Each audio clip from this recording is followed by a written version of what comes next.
Hey guys, what's up? This is Helmet Productions 5.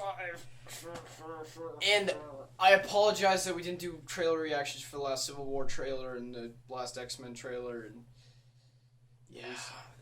anyway, we saw them. Spider-Man, obviously, yeah. Anyway, that's not what we're here to talk about. We're here to talk about a movie we took way too long to see.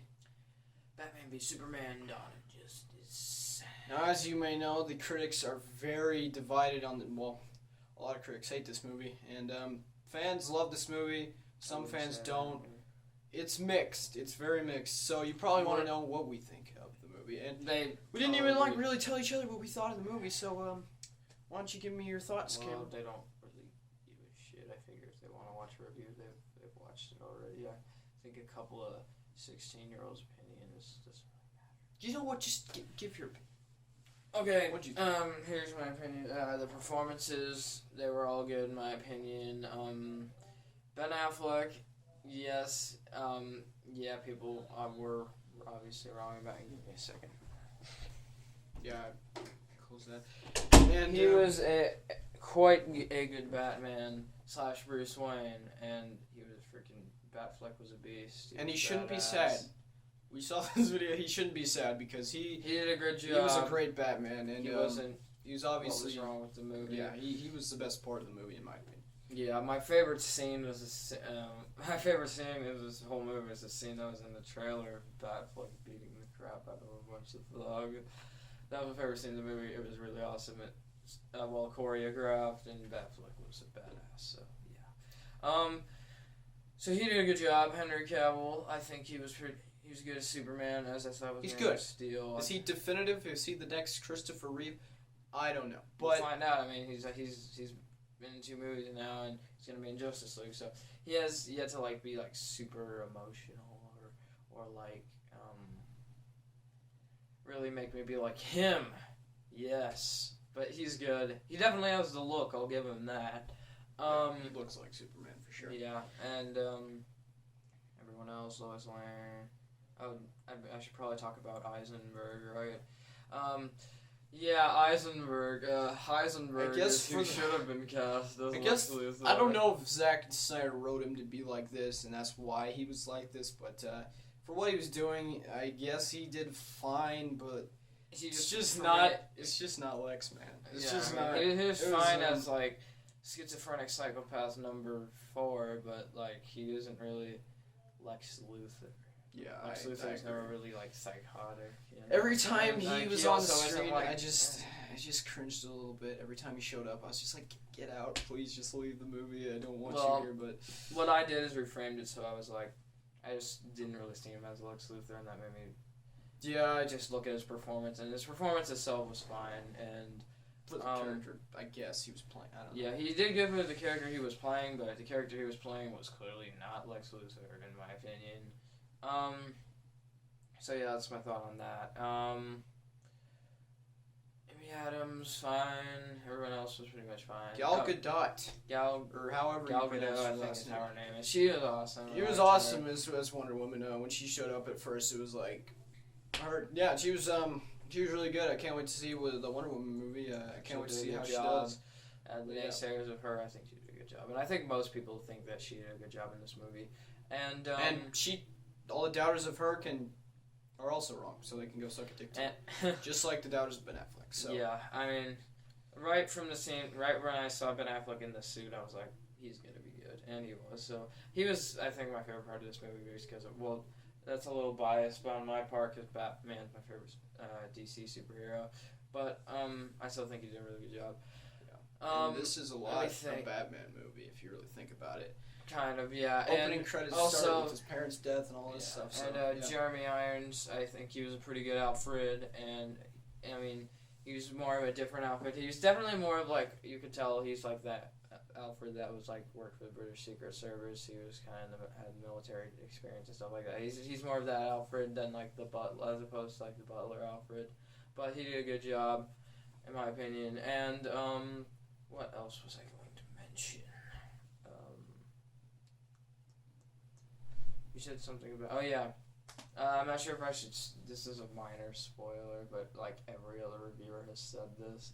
I like Batman in this movie. He's badass, but yeah, I'm gonna be kind of vague, but you'll know what I'm talking about when I say this. He's more of like a Keaton Batman than a. He's more of a Keaton Batman than a Bale Batman. That's for sure. He murders people. Well, every other reviewer said that. Yeah, and I already knew other going in reviewer that he said- kills yeah. people, but So I knew my that going God. in. So yeah, he doesn't. Well, yeah, he breaks necks, he shoots people in the dream sequence, and like, of course, it's more like Keaton, as in his Batwing has lethal rounds and miniguns on his And he blows Batman people up and his Batmobile and his Batwing, and he blows people up and stuff. And I'm like, well, I guess it's that kind of a Batman, but whatever. I mean, I guess it would be kind of cool if they at least give us an explanation of why he kills, or if he's like been pushed over the edge, or if like just explain why he's just done with his role, Maybe or maybe he never had it to begin with. Yeah. But Maybe in that Ben Affleck directed Batman movie, which I really hope we're getting because I would love to see that because Yes, I need to see more of Batman. yeah, and he's Ben awesome. Affleck, you are a good director, my friend. You've proven that multiple times, and I think you'll do a good job with the Batman movie. And there was a scene in this movie where Batman was like, he was like training, and like I was like, hashtag workout like Batman, hashtag train like Batman. Yeah. I want to get a shirt that says that. There probably is one, but Alright, I yeah, think he's we a should beast in this movie. talk about the elephant in the room here, which is the third act and the Justice League references, which is the main thing people are worried about. And you have a right to worry about it. I mean, the Justice League setups scene was were relatively short, but it was very blatant and very extremely obvious. shoehorned in there and obvious. It felt really out of place in this I was movie, like, and I was like, really? That was like. there were some scenes where it was obvious just like kind of remember. randomly thrown in. It was like, And then there was this one some cameo scenes- that was super random, and I'm like, what the fuck? yeah. But, you know. And then there was just scenes in this movie that were just thrown in there. You don't understand why they kind of just show up, and you're like, what is this? Why is this in Literally, this movie? Like, at Batman, at the end, at the end of this movie, is like, this is like, we need to band together all the metahumans, and then Wonder Woman's like, why? And he's like, just a feeling. I'm like, of course, that's just to cover up a real explanation. Just a feeling. That's just like saying, because Warner Brothers said so. Because we need to be like Marvel and have a cinematic universe. That's why. Yeah. So, But yeah, and then Doomsday. spoiler the trailer. It was spoiled in the trailer, so this isn't a spoiler. Yeah, but yeah. he was.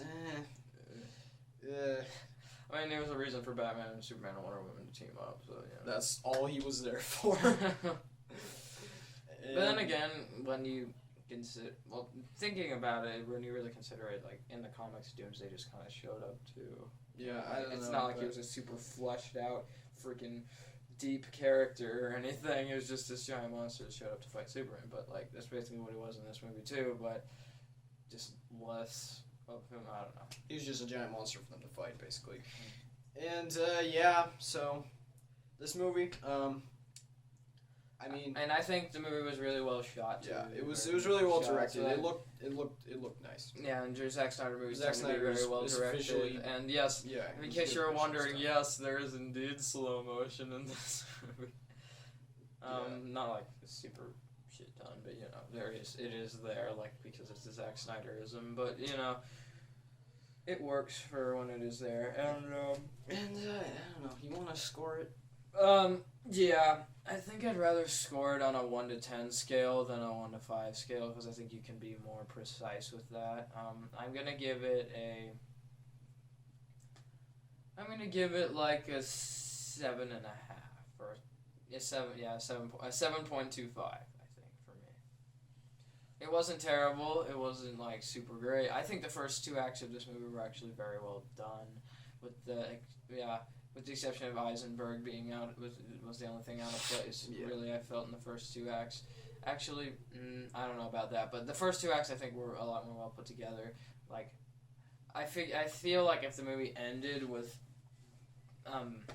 just Batman fighting Superman and then something else that I'm not gonna spoil, and just ended there, I think it would have been a better movie. But that last chunk just kind of for me. So if I were to grade off of that alone, I probably would give it like an 8 out of 10. And yeah, so But I'm just gonna give it 7.25. So I didn't hate it. It wasn't like the greatest thing ever, but it was pretty good. It had some good. I really wish this movie was better, but it is what it is, and I thought it was a good setup, I guess, for better things to come, hopefully. But like I agree with him on pretty much all that stuff because the first 2 acts were pretty good, except for Jesse Eisenberg, and then and then just the stuff at the end was just shoehorned in a little bit, and the Justice League setup was shoehorned in. The fight between Batman and Superman was pretty good. I really enjoyed that part of the movie, so it was a little short, but I enjoyed that. I'm gonna give this movie a 6.9 out of 10. I didn't enjoy it as much as him, but I definitely go out and see it if I were you, because it's Batman and Superman, the same movie for the very first time ever. So and for me, it's like worth seeing. I think it's not that Jesse Eisenberg is bad; it's just he's not Lex Luthor, in my opinion. But yeah, I feel like if they just snipped it down a bit and took out the shoehorn parts, it would have been a much better film. And we'll just see what the Ultimate Edition is like, if it explains yeah, things and that better. might like flesh things out a little bit more. Maybe it'll make it a little more cohesive, I guess. I think make things a little less shoehorned in there, but we'll see. Yeah, that was our review of Batman v Superman: Dawn of Justice, and let us know in the comments below what you think of it, and if you think we should continue to use the 1 to 10 scale, or do you think we should make up our own scale, Jeremy John style, or or do like an F to A+ rating, or just let us know what kind of rating system you want us to use. And in the meantime, I think if we don't get any responses for that, I'll continue to use the 1 to 10 system. But All right. All right. So that was our review. Batman v Superman: Dawn of Justice. Yep. Thanks for watching. Go out and see it if you want. It's definitely worth seeing, in my opinion. Yeah. Peace. We're still going here.